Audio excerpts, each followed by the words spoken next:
So one of my favorite quotes is the following: "What you are in love with, what seizes your imagination, will affect everything.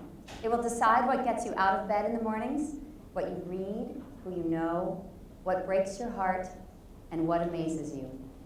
Fall in love, stay in love, and it will decide everything." When Pedro Arrupe said this, I believe falling in love with something meant finding your authentic self and constructing your reality around it. But living according to what you are in love with takes guts.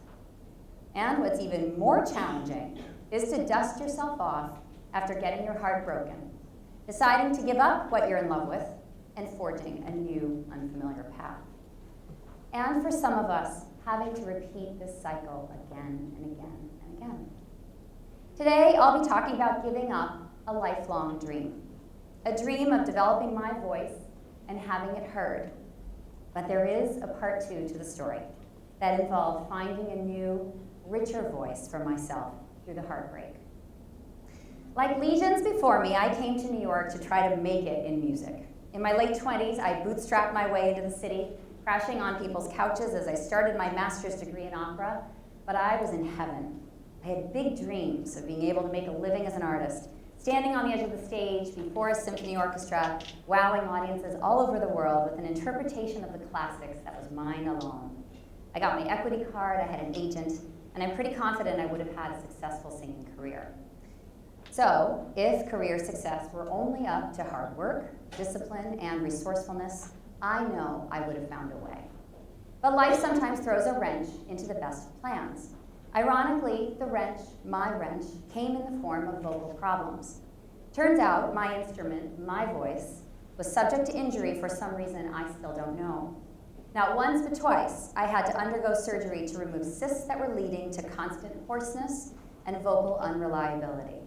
Twice, I had to go through the surgical recovery process of being completely silent for weeks, slowly rehabilitating my voice from a whisper to a tiny squeak, and finally back to a sound, which was never quite the same sound due to scar tissue. In the competitive world of opera and music theater, vocal surgery is not something you discuss. It is almost seen as the marker of poor technique or emotional problems, or the toughest for me, a lack of discipline and commitment, which was certainly never the case. If the influential people who hold your destiny in their hands get wind that you're unreliable, you may never get hired again. But scariest of all, you go under the knife with no assurance of success. I had to be prepared to never sing again. You might have heard that this was what happened to Julie Andrews when she had a similar procedure. For me, there was no more terrifying prospect than being silenced. I had to make a painful decision about the practicality of this dream. What do you do when you invest everything but come to realize that you'll need to find something else that captures your imagination and gets you out of bed in the morning? What do you do with the grief and the shame of an investment gone bad? I worried I would never find anything to care about as deeply, and that there would be nowhere and no way to give my gifts. There are lots of things to discover and learn, it turns out, in defeat. I think the adage is, life doesn't necessarily give you what you want, but it will give you what you need. As the significance of my vulnerability sunk in, I began questioning my choice of this career. I realized it was not my destiny after all. I actually didn't want to compete with hundreds of people for my moment in the sun, or be on the road constantly away from loved ones doing 8 shows a week, or more importantly, play formulaic stage roles that didn't allow for the full person that I was becoming. What I wanted from my life's work was to be able to bring my full self to it and to be a voice for change. I picked up the phone and told my agent not to call me again. I started temping again. And I didn't know if I would ever fall in love again, let alone stay in love. I remember thinking maybe finding a calling and falling in love is a luxury. That wouldn't be in the cards for me. I must have beseeched the universe enough for answers because a new field entered my life through a friend, the world of organizational consulting.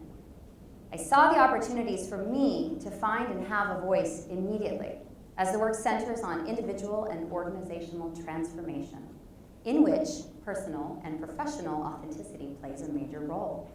This was my chance. My journey to truth and living out loud as an LGBT person, loving whom I choose and have chosen in my partner, was an experience that I discovered thousands of others share, and it is and continues to be deeply healing personally to dedicate my company to the work of creating a safer environment for those with no voice in organizational contexts, whether this be historically women, people of color, or LGBT people. Building training and coaching programs specifically to move them from relative silence in the power structure to the baby steps of building influence, networks, and mentors, ultimately shepherding them all the way to the executive boardroom. So I guess the process of finding my new authentic voice as an LGBT woman consultant and CEO started with a tiny squeak too. And I had to go silent for a period before launching and growing what I would build, to gather my strength for the daily challenges of living and working authentically. Sure, I got scared. Would my dream be taken away again if I led with my truth? This is the challenge faced by so many people in the LGBT community who spend years in silence about who they are. There continue to be many opportunities for me to make a different choice, to play it safe, to incrementalize what I show and share. But I push myself forward and I try to ignore the fear. I will not be silenced again. My legacy will be living out loud and paving the way for future generations to not have to devote so much energy to hiding. Imagine that energy repurposed to simply giving your gifts to the world. So in the end, I did fall in love again. This time, however, I have all the tools I need to go the distance. I always had them in the form of my own story, my own evolution, and my own truth.